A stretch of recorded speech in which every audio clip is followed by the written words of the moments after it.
Hi అండి, మనమైతే ఈరోజు చింత చిగురుతో చట్నీ తయారు చేసేద్దాం. చాలా టేస్టీగా ఉంటుంది, హెల్త్కి కూడా చాలా మంచిది.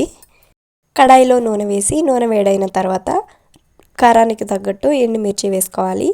ఎండుమిర్చి వేగిన తర్వాత ఒక మీడియం సైజ్ తెల్లగడ్డను విడివిడిగా చేసుకుని వేసుకోవాలి. 2 రెబ్బల కరివేపాకు వేసి కరివేపాకు బాగా వేగేంత వరకు వేయించుకోవాలి. శుభ్రంగా కడిగిన చింత చిగురును వేసుకొని రుచికి తగ్గట్టు ఉప్పు, 1/2 టీ స్పూన్ పసుపు, 2-3 టేబుల్ స్పూన్ల నీళ్లు వేసుకొని చింత చిగురు బాగా ఉడికేంత వరకు ఉడికించుకోవాలి. చింత చిగురును చల్లార్చి మిక్సర్ జార్లోకి వేసుకొని వేయించిన వేరుశనగ గింజలు వేసుకొని కొత్తిమీర కొద్దిగా వేసుకొని 1 టీ స్పూన్ జీలకర్ర వేసుకొని స్మూత్ పేస్ట్గా గ్రైండ్ చేసుకోవాలి.